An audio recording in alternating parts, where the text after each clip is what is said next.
तो अभी आप देख रहे हैं पब्लिक लाइव न्यूज़ और यहाँ जो स्कूल का जो कैंपस है और स्कूल का जो सरकारी जो ज़मीन है, इस ज़मीन में सरकारी झील का निर्माण किया जा रहा है और कुआं उसका खुदाई हो रहा है, गड्ढा उड्ढा। और वहाँ पर आप देख सकते हैं कि हमारे साथ मुखिया जी बने हुए हैं। मुखिया जी से हम जानने का प्रयास करेंगे आखिर इन्होंने पिछले लगभग 1.5 वर्षों में क्या क्या अपने पंचायत के लिए किया है। सबसे पहले सर पब्लिक लाइव पर हमारा स्वागत है आपका सर।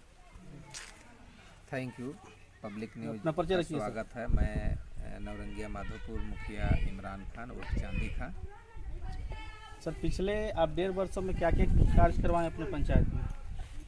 1.5 वर्षों में मैंने काम तो बहुत कराया जी, विचार से उदाहरण दे सकते जिसको हैं। काउंट करने के लिए, जैसे 2 आंगनबाड़ी में लेटरिन बाथरूम, आंगनबाड़ी की जर्जर स्थिति थी, महिलाएं वहां जाती थी, इसलिए कि आंगनबाड़ी की सेविका और सहायिका जो है महिला होती है जी पहले जो भी लोग बना के गए वहाँ लेटरिन बाथरूम की सुविधा नहीं थी, जी। तो उसका मैंने रिपेयरिंग करवा कर लेटरिन बाथरूम ये सब बनवाया।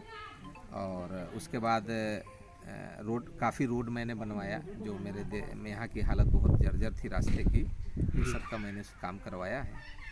और अभी आपका यहाँ जो कब्रिस्तान जो दिख रहा है, पूर्व में क्या इस कब्रिस्तान में मिट्टी वर्क हुआ है मनरेगा के द्वारा?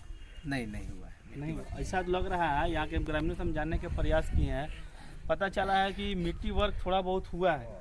लेकिन क्या आपको पता है कि मिट्टी वर्क के लिए मनरेगा जो योजना आया था, वो योजना धरातल पर पूरी तरह से उतर पाया था? नहीं, मनरेगा जो यहाँ होने का बात था, रियली ये है कि आपके रीजन में नहीं, आपके रीजन से नहीं, मेरे रीजन, मेरे पूर्व के जो विधायी थे, मुखिया थे जी, उन्होंने करना चाहा था, लेकिन मिट्टी के अभाव में यहाँ की योजना नहीं हो पाई।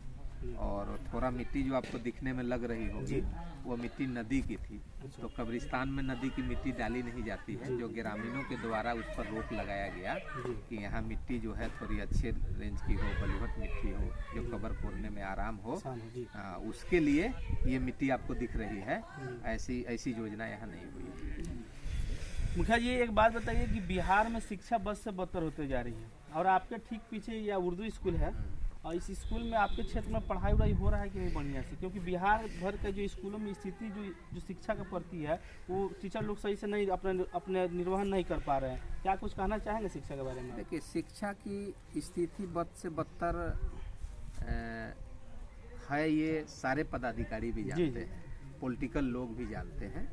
लेकिन जो लोग हैं, अगर वही लोग मुस्तैदी से पढ़ाएं तो फिर शिक्षा में सुधार तो हो ही जाएगा। इसलिए कि जो पढ़ाने वाले हैं, ऐसा नहीं है कि वो उठा टिप गए हैं, मैट्रिक ही किए हों, इंटर ही किए हों, लेकिन किए तो जरूर हैं, लेकिन मुस्तैदी नहीं। जी बिल्कुल। तो यहाँ के शिक्षा पदाधिकारी से हम कहना चाहेंगे कम से कम अपने असर से क्षेत्र में घूमकर स्कूलों में भ्रमण किया जाए और जाँच किया जाए, ताकि यहाँ बिहार के बच्चों का भविष्य अंधकार में न हो। और ख़ास करके मोतिहारी जिला में देखा जाता है कि शिक्षा को लेकर बच्चे लोग प्राइवेट स्कूल में जा रहे हैं, सरकारी स्कूल में बच्चे जाने का नाम नहीं लेते हैं, और उनके गार्जियन भी सरकारी स्कूल में बच्चों को नहीं भेज पाते हैं, प्राइवेट स्कूल में सिर्फ भेजते हैं। सरकारी स्कूल में भी पढ़ाई अच्छा खासा होता है, क्योंकि यहाँ पर क्वालिफाइड टीचर लोग ही आते हैं, क्योंकि सरकार का जो एग्ज़ाम होता है उसको पास करके ही आते हैं ना। तो लोग सरकारी स्कूल में अपने बच्चों को क्यों नहीं भेजते? नहीं, सरकारी स्कूल में देखिए, अभी जो क्वालिफाइड होके टीटी करके लोग आ रहे हैं, वो अभी आ रहे हैं। इससे पहले बीपीएससी के थ्रू भी एक बार बहाली हुआ था। बीपीएससी के थ्रू उससे पहले भी जो 6 में बहाली हुई जी, शिक्षा मित्र वाली बहाली हुई। तो शिक्षा मित्र वाले बहाली में थोड़ा अनदेखी किया गया जी, वो मुखिया के थ्रू हो या फिर लोभ लालच के थ्रू हो, जिसकी वजह से एजुकेशन चरमराया हुआ है।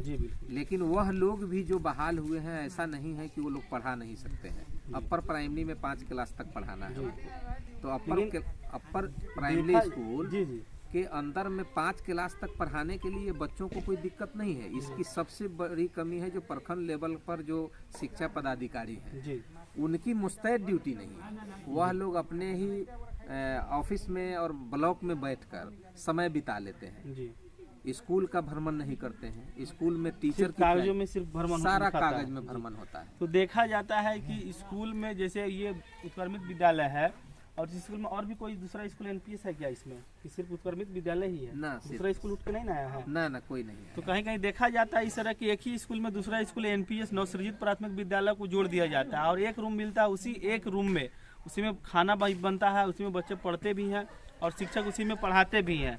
तो कहीं ना कहीं सरकार शिक्षा को लेकर के लापरवाह है और बिहार में तो खास बद से बदतर है शिक्षा। और सर आपके यहाँ प्राथमिक स्वास्थ्य केंद्र है क्या? नहीं, मेरे यहाँ नहीं है। तो क्या करना चाहेंगे आप प्राथमिक स्वास्थ्य केंद्र के लिए? बात आपसे करते हैं, रुकिए, थोड़ा रुक जाइए। मीडिया ये मेरे यहाँ स्कूल पर आप बात कर रहे हैं ना, स्वास्थ्य केंद्र पर, तो मेरे यहाँ 2 स्वास्थ्य केंद्र है जी।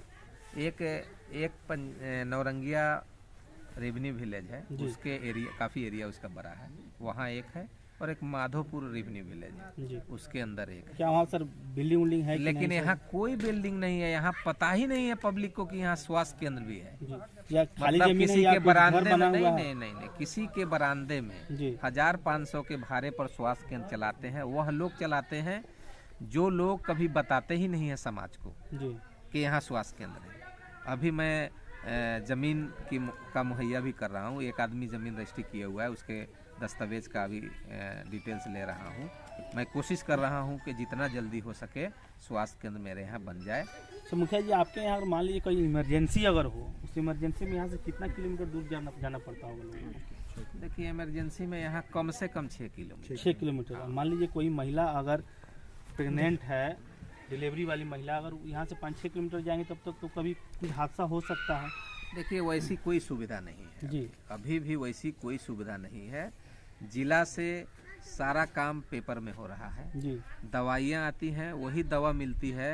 सिविल सर्जन से कुछ कहना चाहेंगे? सिविल सर्जन से तो मैं एक बार मिला भी था जी, अपने इसी मैटर को लेकर। हाँ, इस मैटर को लेकर कि मेरे यहाँ स्वास्थ्य केंद्र बने।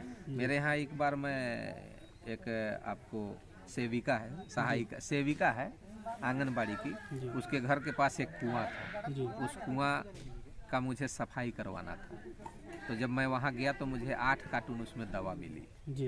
कुआं में 8 कार्टून दवा मिली। तो दवा मिली तो मैंने उसको जांच जब करवाया तो पता चला कि ये आंगनबाड़ी को जो बांटने के लिए मिलती है दवा, वह दवा 10-15 दिन जब रहता है एक्सपायर होने को, तो फिर आंगनबाड़ी के सेविका को दे दिया जाता है कि इस दवा को खपा दो। तो ऐसी दवाएं मिली। तो इस हाल में यहाँ की मतलब स्वास्थ्य केंद्रों का हाल है कि किसी महिला को सुविधा देना तो बहुत दूर की बात है, सुविधा नहीं दे सकते हैं। यहाँ तो डॉक्टर आते ही नहीं। नहीं, डॉक्टर आते ही नहीं है। जो नर्स वहाँ है वो खुद मुस्तैद नहीं रहती जी। और हमारे साथ जो मुखिया जी थे, इनके द्वारा बहुत कुछ कहा गया हमारे चैनल के माध्यम से। अब देखना है कि वरीय अधिकारी इस पर क्या एक्शन लेते हैं। क्या इस नौरंगिया में स्वास्थ्य केंद्र बन पाता है कि नहीं बन पाता है, ये तो अब जांच का विषय है। और मुखिया जी, गणतंत्र दिवस पर कुछ कहना चाहेंगे अपने देशवासियों से? गणतंत्र दिवस पर मैं पूरे देशवासियों को बधाई देना चाहूँगा कि हम सभी लोग मिलकर गणतंत्र अच्छे ढंग से मनावें और प्यार मोहब्बत का मतलब एक वातावरण अपने देश को दें। और ख़ासकर मैं अपने पंचायत वासियों को मैं अपने तरफ से गणतंत्र दिवस की हार्दिक शुभकामना देता हूं। और उन्होंने मुझे मौका दिया है, मैं कोशिश कर रहा हूं कि मैं अपने दिए हुए जनता के मौका को खोने नहीं दूं और अच्छे से अच्छे कार्यकलाप करके उनके सुपुर्द में करूं। मुखिया जी का कहना है कि हम ऐसा कार्य करें कि फिर से दोबारा हमको लोग चुन करके फिर से प्रतिनिधित्व करने का मौका दे। धन्यवाद। आप देखते रहिए।